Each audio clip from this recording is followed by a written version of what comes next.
My dear students, Verma sir के निष्णात classes में आपका स्वागत है। क्लास 12 का बैच चल रहा है और ऑनलाइन प्रोग्राम चल रहा है। उम्मीद रखिए बहुत जल्दी ऑफलाइन भी शुरू हो जाएगा। जैसा कुछ हमको रिपोर्ट मिल रहा है कि 6 जुलाई से प्रोग्राम शुरू होने वाला है। तब तक के लिए एंजॉय करिए वर्मा सर का निष्णात क्लासेस का वीडियो, सब्सक्राइब करिए और लाइक भी कीजिए, शेयर भी कीजिए।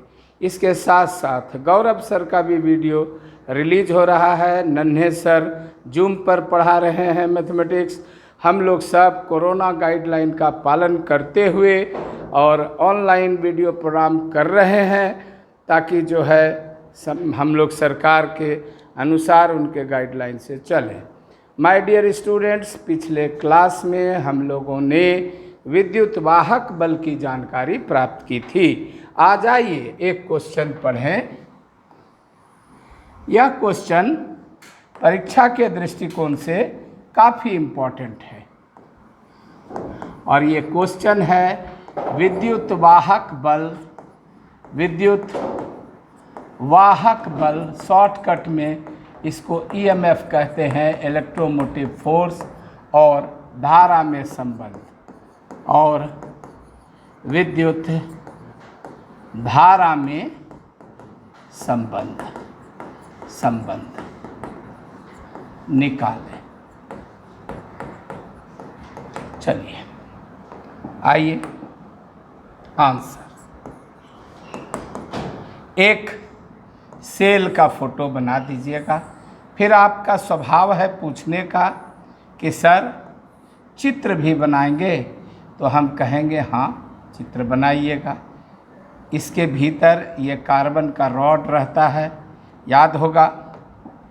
इसके ऊपर ये पीतल की टोपी रहती है, यहाँ प्लस लिखा रहता है और यहाँ माइनस लिखा रहता है। माय डियर स्टूडेंट्स, एक चालक तार निकालिए। यहाँ पर एक प्रतिरोध डाल दीजिए। प्रतिरोध बोले तो आपको बता चुके हैं। कोई भी बल्ब, कोई भी पंखा, कोई भी विद्युत उपकरण जिसमें हम लोग करंट भेजते हैं, वो सब उपकरण प्रतिरोध कहलाता है। बाहरी प्रतिरोध को बड़ी आर से और ये जो सेल के अंदर का प्रतिरोध है इसको छोटी आर से सूचित करते हैं। तो क्या होता है कि आप जब इसको कनेक्शन में लेते हैं और यहाँ जैसे ही आप डालते हैं तो क्या होता है, इसमें क्या होता है आप जानते ही हैं, आपको पढ़ा चुके हैं कि जैसे ही हम ऐसा करते हैं इलेक्ट्रॉन सब यहाँ से निकल करके इधर दौड़ता है, इधर दौड़ता है और यहाँ तक कि इसमें भी दौड़ता है, यहाँ तक आता है, तब ना परिपथ पूरा होता है। लेकिन विद्युत धारा हमेशा किसके विपरीत बहती है, सब पढ़ा चुके हैं। विद्युत धारा हमेशा विपरीत दिशा में बहती है। किसके विपरीत दिशा में बहती है? इलेक्ट्रॉन के विपरीत दिशा में। क्लियर? ये चित्र बना देना है और यहाँ लिखना है सेल का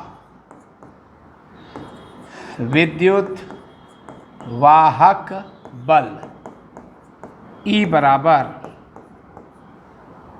नहीं, E बराबर, ये जो बैटरी सेल है, इस सेल में इलेक्ट्रॉन को इसका नाम रख दीजिए B से A तक, है ना? ठीक है। आवेश को सेल के बाहर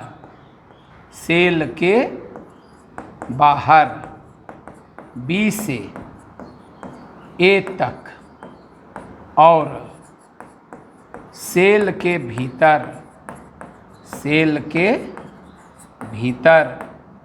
A से B तक बहाने में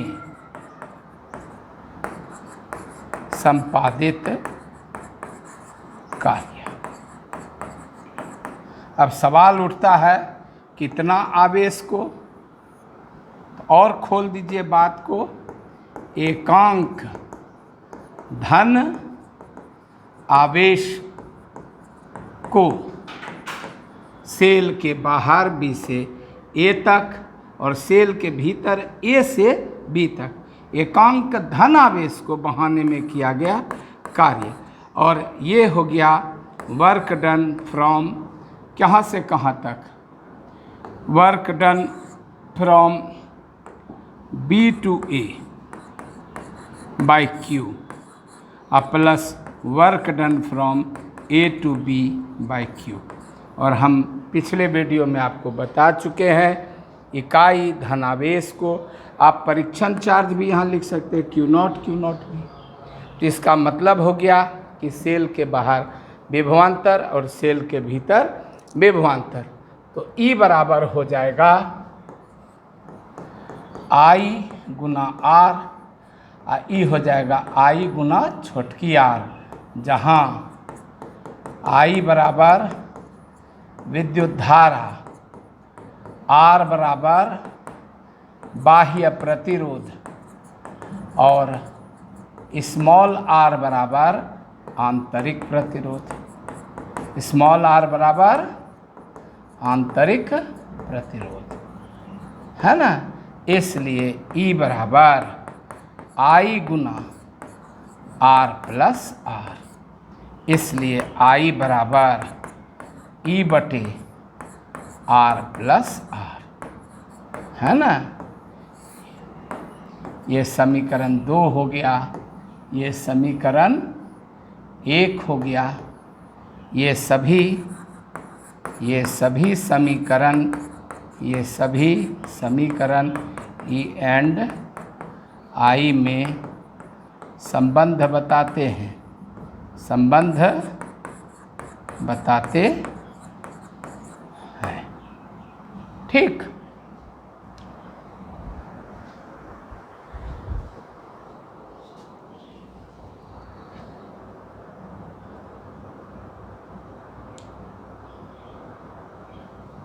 ठीक।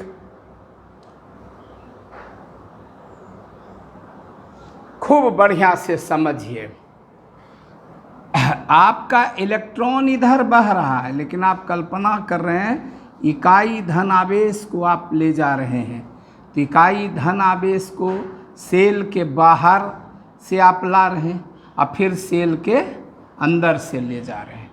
तो जो भी आप आवेश को प्रवाहित कर रहे हैं तो सेल के बाहर प्रवाहित करिएगा तो यहाँ से यहाँ का विभवांतर होगा VA माइनस VB, B से A तक ले जाने में कार्य VA माइनस VB, अब फिर हो जाएगा VB माइनस VA सेल के भीतर A से B तक। तो ये जो कार्य है ना, ये सेल के बाहर विभवांतर है। इसको आप रफ में यहाँ समझ सकते हैं, ये विभवांतर है बाहर और ये विभवांतर है अंदर। विभवांतर की परिभाषा है, ये आप परीक्षा में इसको मत लिख दीजिएगा, ये आपका रफ है। और आप परीक्षा में ही नहीं पढ़ाने लगिएगा कि हम पढ़े हैं V बराबर IR, आप नहीं पढ़े हैं ओम का नियम। तो वो जो वहाँ लिखे हैं ना, ये ओम्स लॉ से लिखे, क्लियर। और इस तरह से ये हो गया, ठीक है, ठीक है। तो ये हो गया विद्युत वाहक बल और धारा में संबंध। यहाँ पर हम आपको एक और शॉर्ट क्वेश्चन बता देना चाहते हैं, एक और शॉर्ट क्वेश्चन। अब आपको हम अगला प्रश्न पढ़ा रहे हैं, आप देखिए अगला प्रश्न। एक बहुत छोटा वेरी शॉर्ट क्वेश्चन आता है परीक्षा में, वेरी शॉर्ट क्वेश्चन, इसको आप कह सकते हैं वेरी शॉर्ट क्वेश्चन, बहुत छोटा क्वेश्चन। ये क्वेश्चन है लुप्त विभव, लॉस्ट वोल्ट क्या है, लॉस्ट वोल्ट क्या है, ठीक है। अच्छा, हम थोड़ा अपने मन से भी जोड़ सकते हैं, इसका महत्व बताओ। अभी आपने देखा तुरंत कि आपके पास एक सेल है, इस सेल के अंदर एक प्रतिरोध है R और ये सेल के बाहर प्रतिरोध है बड़ी R, और आप करंट दे रहे हैं इसमें, ये जा रहा है बड़ी R से और ये आ रहा है, ये जा रहा है, करंट तो पूरा हो रहा है। तो चूंकि सेल का EMF अभी तुरंत प्रूफ किए हैं, हम घर भी नहीं गए हैं, है ना। E बराबर क्या होता है, I Guna R plus I Guna small r। Clear, अभी तुरंत पढ़ाए हैं समीकरण 1, अभी हम तुरंत पढ़ाए हैं। अभी पिछला बोर्ड अभी यहाँ है भी, आप देख भी रहे हैं। तो माय डियर स्टूडेंट, एक बात जानिए कि आपका सेल का ये जो भीतरी प्रतिरोध है, ये जितना ही कम होगा तो बाहर में आपको धारा जो मिलेगी उसका आउटपुट यानी उसका रिजल्ट उतना ही अच्छा होगा। ये जो है ना फालतू है, ये यहाँ नहीं यूज हो रहा है। बल्ब यहाँ जल रहा है, पंखा यहाँ चल रहा है, टीवी यहाँ बज रहा है, ये अपने अंदर भी ले रहा है करंट। तो ये चीज़ जितना कम होता है, सेल का परफॉर्मेंस माने सेल जो वर्क करता है उतना बढ़िया होता है, इसलिए इसको कम से कम रखा जाता है। यही इसका महत्व है। यहाँ स्मॉल v बराबर I इंटू स्मॉल r को लुप्त विभव लॉस्ट वोल्ट कहते हैं, लॉस्ट वोल्ट कहते हैं। ठीक, स्मॉल r जितना कम होता है भी उतना ही कम होगा, स्मॉल r जितना कम होगा भी उतना ही कम होता है,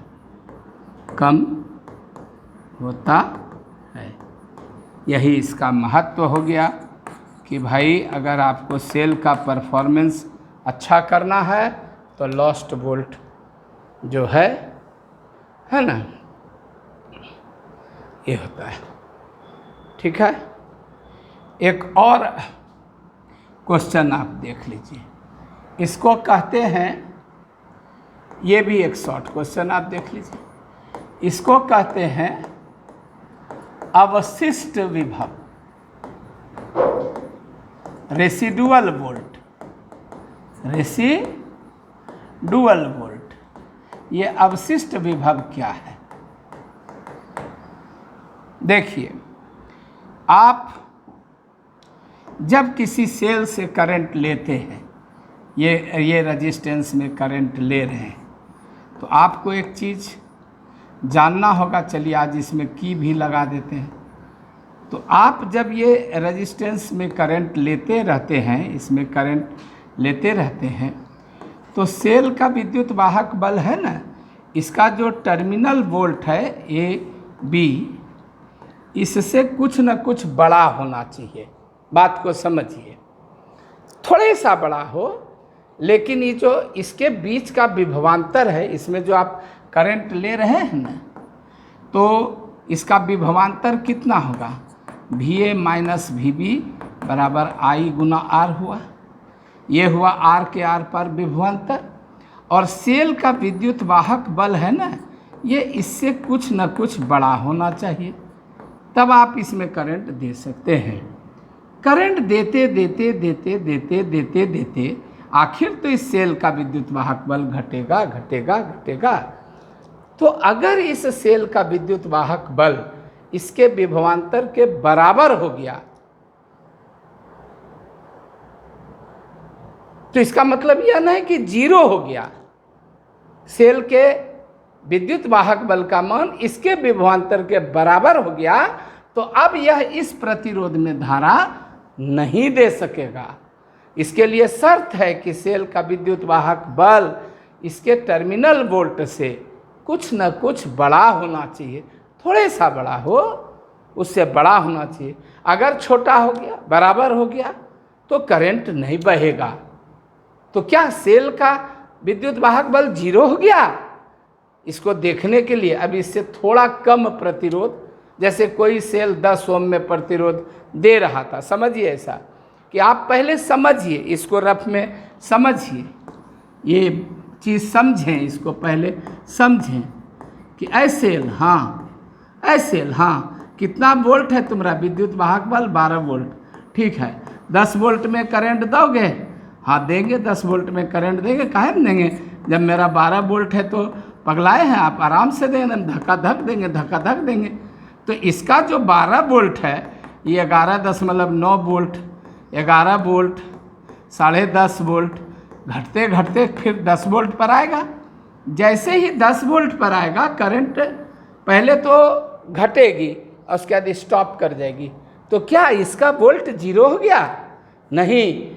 तब आप इसमें क्या करिएगा कि अगर आप इस समय यहाँ 6 वोल्ट का कोई प्रतिरोध लगा दीजिए, ऐसा प्रतिरोध लगाइए कि विभवांतर 6 वोल्ट हो, तो आपके पास बचा खुचा 10 वोल्ट तो है ही, बचा खुचा, अवशिष्ट माने बचा खुचा 10 वोल्ट है ही, इसमें आराम से धकाधक धकाधक धकाधक धकाधक धारा देगा। लेकिन फिर जब ये 6 वोल्ट पर आएगा तो फिर कहेगा कि सर अब हमरा सर नहीं हो, तब आप इसको 2 वोल्ट पर दीजिए, तो ये में फिर धकाधक धकाधक धकाधक धकाधक धर, फिर इसका 1 वोल्ट हो गया। अब नहीं दे सकेगा तो आधा वोल्ट में दीजिए, तो फिर धकाधक धकाधक। इसीलिए देखे होइएगा कि देहात सब में जब टॉर्च का बैटरी काम करना बंद कर देता है, टॉर्च वाला बैटरी, तो हम लोग उसको बच्चा सबके खिलौना में लगाते हैं, खिलौना चलने लगता है, खिलौनों में काम करना बंद कर देता है, तो एकदम छुटकुनिया एगो बल्ब आता है चाइना वाला, उसमें लगा देते हैं तो उसमें काम करने लगता है। लेकिन कितना हूँ हम खींचेंगे, कितना हूँ इससे वोल्ट खींचेंगे, इसका वोल्ट 0 कभी नहीं होता है, कुछ न कुछ बचा खुचा रह ही जाता है। उसी बचे खुचे विभव को अवशिष्ट विभव कहते हैं। क्लियर? तो इसका आंसर लेंगे, कोई सेल तभी धारा दे सकता है जब प्रतिरोध का टर्मिनल विभवांतर सेल के विद्युत वाहक बल से बड़ा हो। ठीक? बराबर या छोटा होने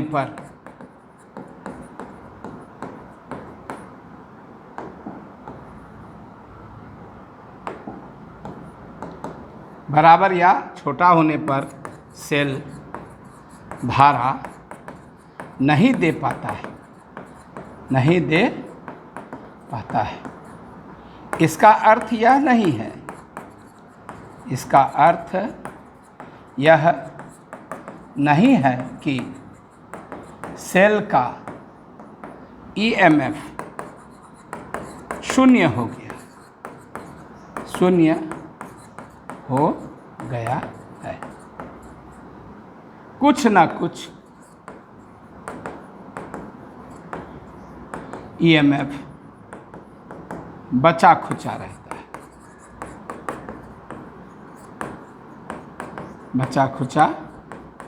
रहता है, इसी को अवशिष्ट विभव